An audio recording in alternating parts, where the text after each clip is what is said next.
A direct order from President Trump. He is calling for a total and complete blockade on all sanctioned oil tankers going in and out of Venezuela. The demand comes as the White House continues to ramp up its pressure campaign on Venezuelan President Nicolas Maduro.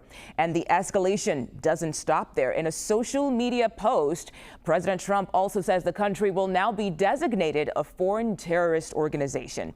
This after the United States military seized a sanctioned 20-year-old oil tanker just last week. Sources tell CBS News the ship was leaving a port in Venezuela. The vessel was sanctioned by the U.S. 3 years ago for its alleged role in an oil smuggling network that helped fund the Iranian military and its proxies in the region. Standing by for us is CBS News senior national security correspondent Charlie D'Agata. But first, let's go live right now to the White House and CBS News White House reporter Olivia Rinaldi.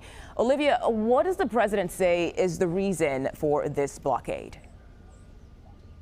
Mugo, it's good to be with you. In this sprawling True Social post, the president didn't exactly express why the U.S. was now imposing this so-called oil blockade on these sanctioned ships around the coast of Venezuela. The president, as you read in that True Social post, said Venezuela is completely surrounded by an armada. We know the U.S. has had a significant buildup of military might in the region. He also went on to say that this armada will continue to increase unless Venezuela returns all of the oil, land, and other assets they have previously stole from the United States. He went on to say that he is ordering that blockade of these sanctioned oil tankers. This post was then amplified by the Pentagon, by other members of the White House as well.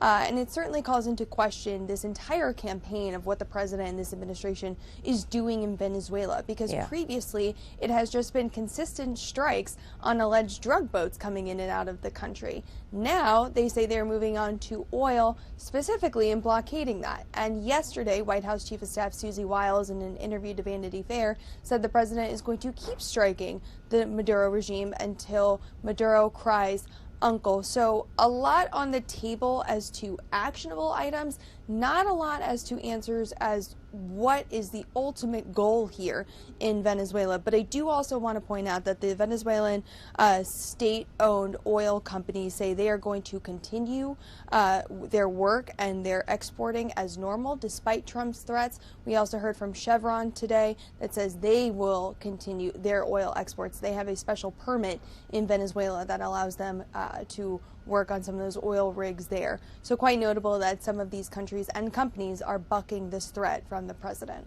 Yeah, and Olivia, I want to go back here because we have seen the strikes on the sea and now we're seeing this oil blockade. But the president had also mentioned potential operation on land. Have we gotten any more information about that potentially happening? Not yet. That continues to be a pretty open threat from the president. He brings it up when he talks about Venezuela, saying that soon there's going to be land strikes. We have not seen that materialize just yet. If you'll remember, there's conversations a couple months ago about covert CIA operations inside Venezuela as well. So seems that they're keeping all options on the table, but we have not seen any significant action on land materialize just yet. It has continued to be in the seas around Venezuela. Okay, Olivia Rinaldi at the White House for us today. Thank you so much. And now let's bring in CBS News senior national security correspondent Charlie D'Agata. Charlie, can you tell us more about this blockade and what it could mean if it's violated? Okay, so Mugo, first of all, I'm going to try to tell you what we do know about it because there's a lot that we don't know about it. And I'm going to pick up from where Olivia was there. So when President Trump says he's got Venezuela surrounded, it is not an insignificant amount of U.S. military firepower in that region, at least a dozen warships. And they're kind of positioned in a crescent across the Caribbean around Venezuela. So it definitely has a hold on that. But I have to point out, this total incomplete makes it sound like nothing is coming and going. Olivia just mentioned Chevron, which has a special dispensation from the government to continue trading.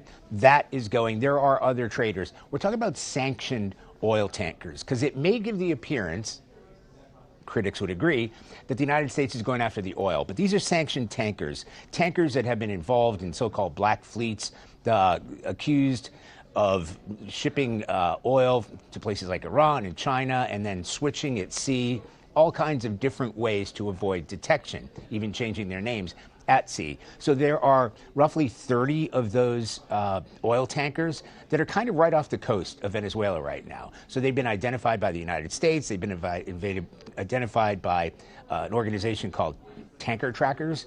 So there are at least 30 of those there. And really, they're not going anywhere. In fact, they haven't really moved much since the United States seized the Skipper last week. So in a way, this blockade is already in place because it is acting as a deterrent for these so-called black fleets to avoid crossing those areas where they might run into one of these battleships or warships.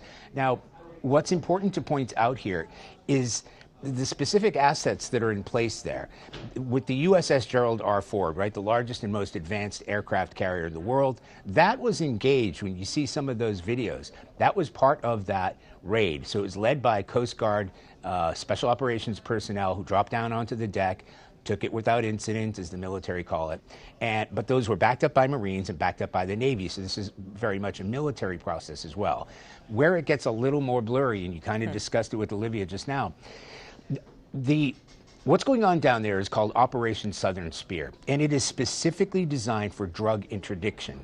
Now they have sort of changed the rules of the game, moved the goalposts, because now it's about oil tanker interdiction. So the president, the commander-in-chief, remember, he has all kinds of options that the military has put on the table there. One of those options now, as he said, because he'd warned it before, yesterday he actually put it down in a post that there would be more of these coming, and instilling a blockade, again, on sanctioned oil tankers, not the ones that are legally allowed to pass through there.